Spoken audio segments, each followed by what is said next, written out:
तर आज होती आपल्या मुंगाची पेरणी.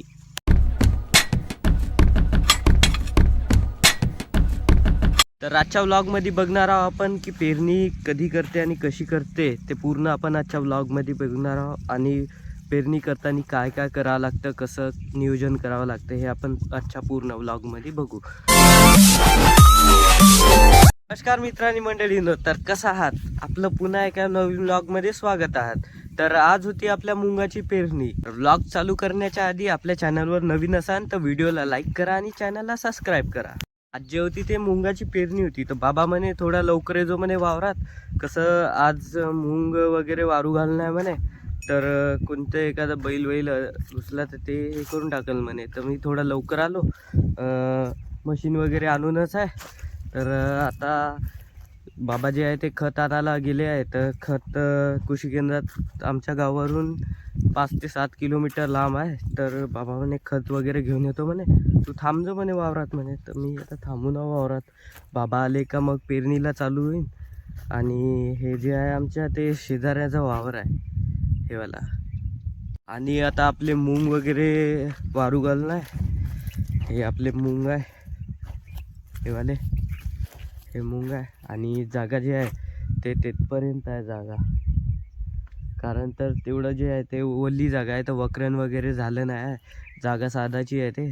ते जागा साधली मग ते 2-3 दिवसानंतर पुन्हा आपण ते पण पेरून टाकायचं. आणि एवढे मूग आता जे आहे तेवढ्या जागेत होईल. ते 20 किलो मूग आहे. मी आता तिकडे जाऊन बघत आहो कशी जागा बनली. माझी तब्येत बरी नसल्याकरता मी काही वावरात येऊ शकलो नाही. तुम्हाला आता आवाजावरून वाटतच असेल, तरी मी तुमच्यासाठी रोज नवीन नवीन व्लॉग आणतच असतो. तर आता याच्यासाठी तर तुमचं एक लाईक बनतेस. लाईक पण करा आणि चॅनलला सबस्क्राईब पण करा. आता एवढी जी जागा आहे ते साधवण्यात आलीच आहे. आता तिथं पुन्हा 10 किलो म्हणजे 30 किलो 29-30 किलो पडेल मला वाटत आहे असं मूग. आणि त्याच्यात खत. आता हे जागा जी आहे ते साधलीच आहे एकदम मस्त. आता ह्याच्यात तुम्ही फरक बघू शकता. हे जे आहे हे वक्रण बिना बेगर वगैरे आहे आणि हे वक्रण झालेली आहे.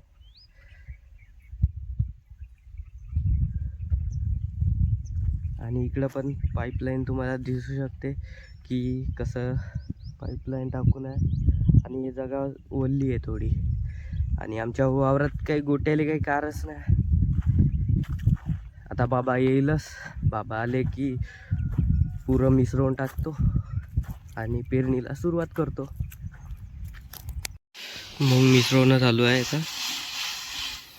तर आता तिकडं पेरणीला सुरुवात झाली आहे. ते तिकडं मक्का पेरणं चालू झालं आहे.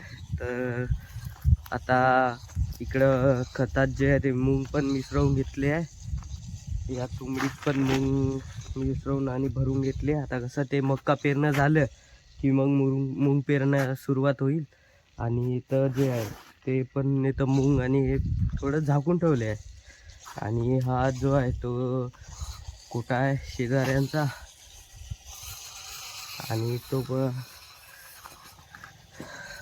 आणि हा जो आहे तो त्याचा हरभरा आहे.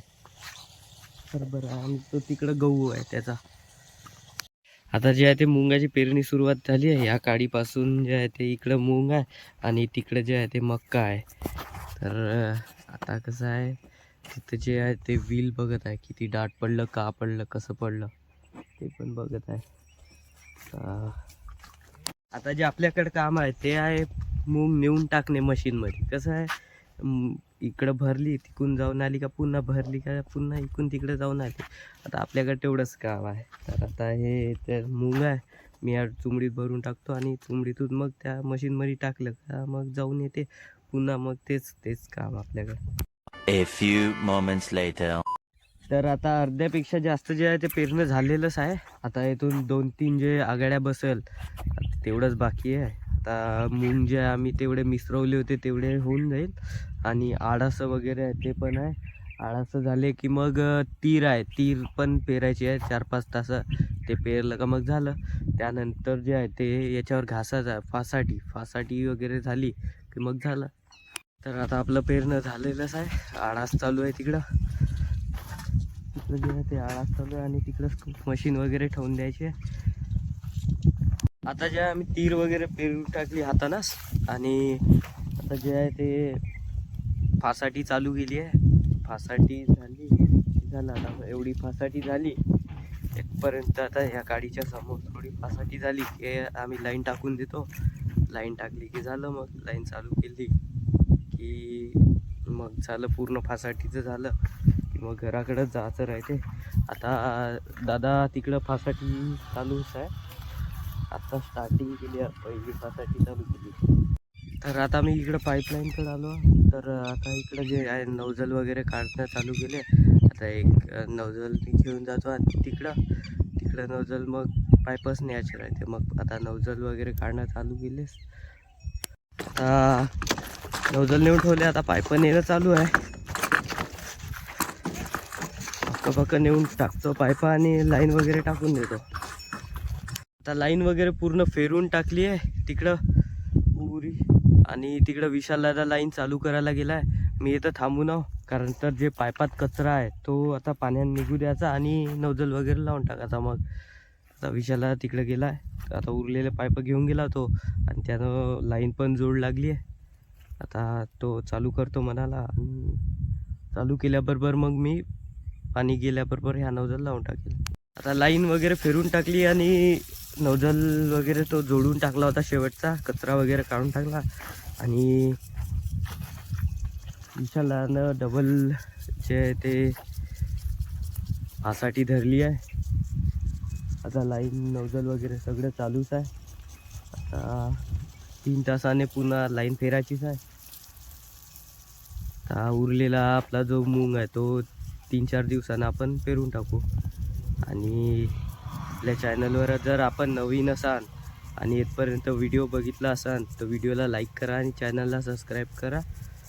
आता विशालला म्हणे मी थोडं बैलाले गवत वगैरे घेतो म्हणे, तर तू म्हणे थोडं फासाठी हाकल म्हणे. तर आता मी हाकलायला लागलो. तर हाकलणं झालं का मग घराकडे जायचं राहते. आता विशालानं गवत घेतला आणि तिकडं फासाठी दे म्हणे, मी हाकलतो म्हणे. बरं दिली आता विशालला दाखल. आणि आज आपला मूग वगैरे पूर्णच पेरून वगैरे झालं. लाईन वगैरे सगळंच टाकली आहे. तर आजच्यासाठी एवढंच. मग भेटू पुढच्या व्लॉगमध्ये. धन्यवाद.